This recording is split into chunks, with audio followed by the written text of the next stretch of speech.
மதுரையில் இயேசு வாழ்கிறார் ஊழியங்கள் நடத்தும் எழுப்புதல் உபவாச ஜெபம். நாள் அக்டோபர் 18.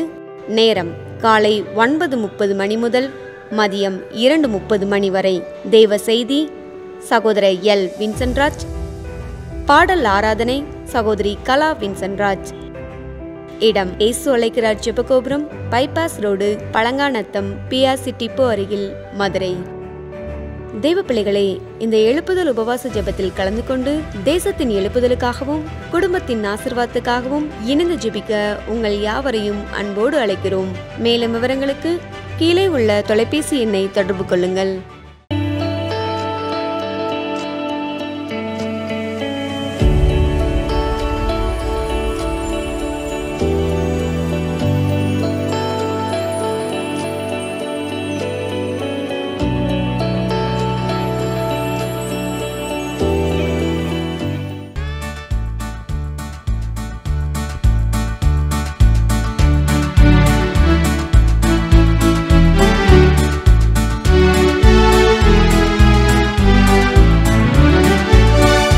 கால்கள் சறுக்கும் போதெல்லாம் உந்தன் கிருபை என்னை தாங்குதே. எந்தன் கால்கள் சறுக்கும் போதெல்லாம் உந்தன் கிருபை என்னை தாங்குதே. பயமே இல்லை, கலக்கமில்லை, பயமே இல்லை, கலக்கமில்லை, கர்த்தர் கூட இருப்பதனால், கர்த்தர் கூட வருவதனால், எந்தன் கால்கள் சறுக்கும் போதெல்லாம் உந்தன் கிருபை என்னை தாங்குதே.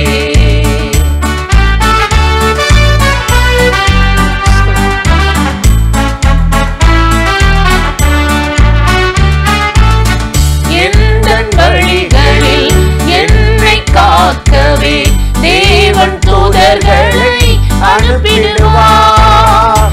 எந்தன் வழிகளில் என்னை காக்கவே தேவன் தூதர்களை அனுப்பிடுவார். பயமே இல்லை, கலக்கமில்லை, பயமே இல்லை, கலக்கமில்லை, கர்த்தர் கூட இருப்பதனால், கர்த்தர் கூட வருவதனால், எந்தன் கால்கள் சறுக்கும் போதெல்லாம் உந்தன் கிருபை என்னை தாங்குதே.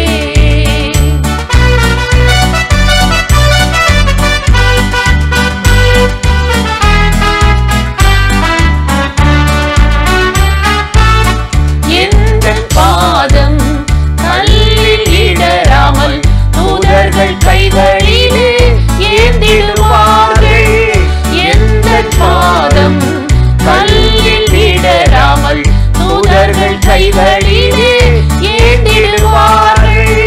பயமே இல்லை, கலக்கமில்லை, பயமே இல்லை, கலக்கமில்லை, கர்த்தர் கூட இருப்பதனால், கர்த்தர் கூட வருவதனால், எந்தன் கால்கள் சறுக்கும் போதெல்லாம் உந்தன் கிருபை என்னை தாங்குதே.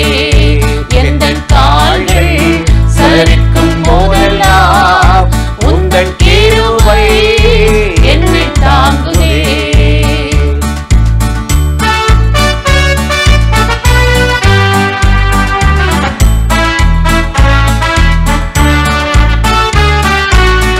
நீதிமான்களின் கூடாரங்களிலே மகிழ்ச்சி கூறல்கள் கேட்டிடுமே. நீதிமான்களின் கூடாரங்களிலே மகிழ்ச்சி கூறல்கள் கேட்டிடுமே. பயமே இல்லை, கலக்கமில்லை, பயமே இல்லை, கலக்கமில்லை, கர்த்தர் கூட இருப்பதனால், கர்த்தர் கூட வருவதனால், எந்தன் கால்கள் சறுக்கும் போதெல்லாம் உந்தன் கிருபை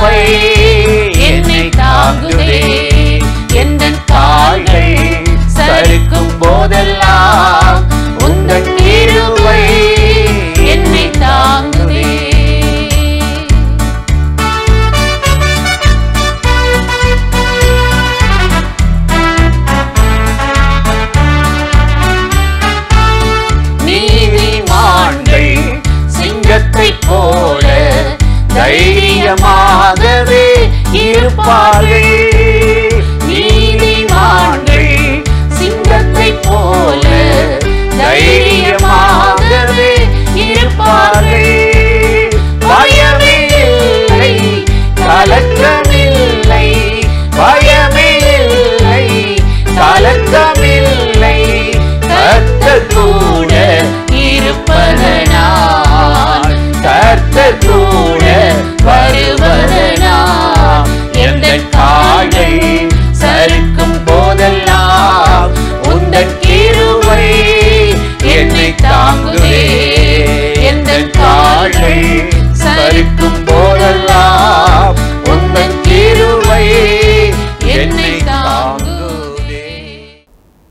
பிரியமானவர்களே, ஆண்டவராகிய இயேசு கிறிஸ்துவின் நாமத்தில் இந்த காலை நேரத்தில் இயேசுவை தினம் பார்ப்போம் என்ற இந்த நிகழ்ச்சி மூலமாக உங்களை சந்திப்பதில் மிகுந்த மகிழ்ச்சி அடைகிறேன். உபாகமம் 33 அதிகாரம் 27வது வசனத்தில் நாம் வாசிக்கிறோம், அநாதி தேவனே உனக்கு அடைக்கலம், அவருடைய நித்திய புயங்கள் உனக்கு ஆதாரம், அவர் உனக்கு முன் நின்று சத்துருவை துரத்தி அவர்களை அழித்து போடு என்று கட்டளையிடுவார் என்று சொல்லி இந்த வேத வசனத்தில் நாம் வாசிக்கிறோம். நம்முடைய தேவன் யார், அவர் என்ன செய்ய போகிறார் என்பதை குறித்து இங்கு மோசே சொல்லுகிறதை நாம் வாசிக்கிறோம். அநாதி தேவனே உனக்கு அடைக்கலம். அநாதி தேவன் என்று சொல்லும் பொழுது என்றென்றைக்கும் இருக்கிறவர் என்ற அர்த்தம். அநாதி தேவன் உனக்கு அவர் அடைக்கலமாக இருப்பார். அவருடைய நித்திய புயங்கள் உனக்கு ஆதாரமாக இருக்கும்.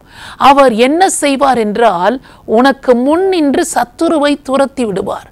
எவ்வளவு அருமையான வார்த்தை பாருங்கள். நாம் நினைக்கிறோம், ஐயோ எவ்வளவு பலமாக எதிரி போராடுகிறான், எவ்வளவு பெரிய பிரச்சனைகளை நான் சந்திக்கிறேன், இதிலிருந்து நான் வெற்றி பெற முடியுமா, இதிலிருந்து நான் ஜெயித்து விடுவேனா, நான் எப்படி போராடி வெற்றி பெறப் போகிறேன் என்றே தெரியவில்லை என்று நாம் நினைக்கிறோம். ஆனால் ஆண்டவர் சொல்லுகிறார், அவர் உனக்கு முன் நின்று சத்துருவை துரத்தி விடுவார் என்று இந்த வேதவசனம் சொல்லுகிறது. நமக்கு முன்பாக நின்று சத்துருவை துரத்துவது நம்முடைய ஆண்டவர் தான். சத்துருவை துரத்துவது நம்முடைய வேலை இல்லை, அவரே துரத்துகிறார். அவர் நமக்கு முன்பாக நின்று சத்துருவை அவர் துரத்துகிறார். நாம் என்ன செய்ய போகிறோம், அவைகளை அழித்து போடு என்று கட்டளையிடுகிறார். எதிரி ஆண்டவர் துரத்துகிற பொழுது புறமுதுகு காட்டி ஓடுகிறான். ஆண்டவர் துரத்துகிற போது அவன் அழிக்கப்படுகிறான். ஆனால் அந்த அழிக்கப்பட்ட சத்துருவைத்தான் நம்மை பார்த்து சொல்லுகிறார், அவன் அழிந்து போனவன் தான், அவனை நான் மிதித்து விட்டேன், கல்வாரி சிலுவையில் அவனை ஒன்றுமில்லாமல் நசுக்கி போட்டு விட்டேன், இப்பொழுது அவனுடைய கிரியைகளை நீ அழித்து போடு என்று சொல்லி ஆண்டவர் இவ்விதமாக நமக்கு விரோதமாக சின்ன சின்ன போராட்டங்கள் வருகிற போது, எதிர்ப்புகள் வருகிற போது நமக்கு முன்பாக எதிர்த்து வருகிற அந்த சத்துருவை துரத்தி விடுகிறார். நாம் சின்ன யுத்தம்தான் செய்கிறோம் என்று தைரியம் கொண்டிருந்து, எனக்கு முன்னால் கர்த்தர் சத்துருவை துரத்தி கொண்டிருக்கிறார், நான் அவைகளை அழிக்கத்தான் போகிறேன் என்ற ஒரு தைரியத்தோடு கூட எதிரியோடு எதிர்த்து நின்று போராடி ஜெயம் பெறுவதற்கு நாம் பலத்தை பெற்றுக்கொள்ள வேண்டும் என்றுதான் இந்த வேதவசனத்தில் மோசே இந்த வார்த்தைகளை சொல்லுகிறார். அநாதி தேவன் சத்துரு உன்னை தொடவே முடியாதபடி, உன்னை அழிக்கவே முடியாதபடி உனக்கு அடைக்கலமாய் இருக்கிறார். எதிரியை துரத்துகிறவராக இருக்கிறார். எதிரியை துரத்தி விட்டு அதை அழித்து போட்டு விடு என்று கட்டளையிடுகிறார். அவர் நமக்கு கட்டளையிடுகிற போது, எனக்கு அடைக்கலமாயிருக்கிற கர்த்தருடைய பாதுகாப்பில் நான் இருக்கிறபடியினால் எதிரி ஒன்றும் என்னை தொட முடியாது. என் எதிரியை துரத்துகிறவரும் அவர்தான், இப்பொழுது வெற்றி தரப்போகிறவரும் அவர்தான் என்று தைரியத்தோடு கூட நாம் எதிர்த்து நின்று சத்துருவை அழித்து விடும் பொழுது எந்த ஒரு காரியத்திலும் சத்துரு நம்மை மேற்கொள்ள முடியாது, ஜெயம் எடுக்க முடியாது என்று தைரியமூட்டும் வார்த்தையை மோசே இங்கு சொல்லுகிறதை நாம் வாசிக்கிறோம். ஆண்டவரை நோக்கி நாம் அதற்காக ஜெபிக்க போகிறோம். எத்தனையோ முறை நான் தான் போராடி கொண்டிருக்கிறேன், நான் தோற்று விடுவேனா, நான் ஜெயிக்க போகிறேனா என்று தெரியாமல் நாம் பலவீனப்பட்டவர்களாக, மனமுடைந்தவர்களாக, சோர்ந்து போனவர்களாக, தோற்று போக போகிறேன் என்ற எண்ணமுடையவர்களாக நாம் யுத்தம் செய்ய தைரியம் இழந்தவர்களாக காணப்படுகிறோம்.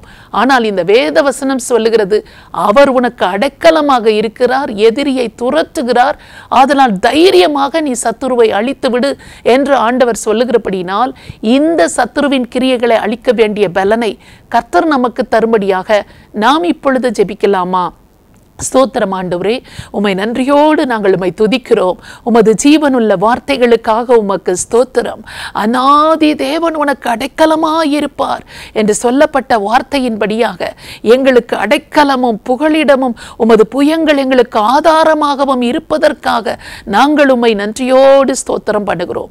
எதிரி எங்களிடத்துல நெருங்கவே முடியாதபடி, தொடவே முடியாதபடி எங்களுக்கு நீர் அடைக்கலமாக இருந்து எங்களுக்கு விரோதமாக எழும்புகிற எதிரியை நீர் துரத்தி, ஆண்டவரே, எங்களுக்கு முன்பாக நின்று சத்துருவை நீர் துரத்தி விட்டு எங்களுக்கு அடைக்கலமாகவும் புகலிடமாகவும் இருந்து கொண்டு அந்த சத்துருவை ஒன்றுமில்லாமல் அழித்து விடு என்று கட்டளையிடுகிற எவ்வளவு பெரிய தேவனை நாங்கள் எங்களிடத்தில் வைத்து கொண்டு பயப்படுகிறவர்களாகவும் தோல்வி அடைகிறவர்களாகவும் சோர்ந்து போனவர்களாகவும் தோல்வியான மனப்பான்மையோடு சிந்தித்துக் கொண்டிருக்கிறவர்களாகவும் காணப்படாதபடி கர்த்தருடைய கிருபையினால் எங்கள் ஒவ்வொருவரையும் நீர் பலப்படுத்தும்படியாக உம்மை நோக்கி ஜெபிக்கிறோம்.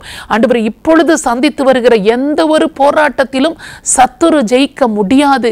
ஏனென்றால் கர்த்தர் எனக்கு அடைக்கலமாகவும் எதிரியை துரத்துகிறவராகவும் எனக்கு முன்பாக இருக்கிறபடியினால் சத்துரு தோற்று போனவனாக, அவன் அழிக்கப்பட ஏதுவாக இருக்கிறவனாக இருக்கிறான் என்பதை அறிந்து கொள்ள செய்தீரே, உமக்கு நன்றி. ஒவ்வொருவர் வாழ்க்கையிலும் இப்படிப்பட்ட ஒரு பெரிய ஜெயத்தை நீர் கொடுத்து ஆசீர்வதிக்க வேண்டும் என்று இயேசு கிறிஸ்துவின் நாமத்தில் ஜெபிக்கிறோம் நல்ல பிதாவே, ஆமென்.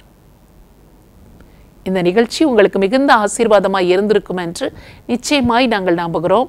நீங்கள் பெற்ற நன்மைகளை எங்களோடு கூட பகிர்ந்து கொள்ளுங்கள், மற்றவர்களுக்கும் சொல்லுங்கள். கர்த்தர் உங்களை ஆசீர்வதிப்பாராக. ஆமென்.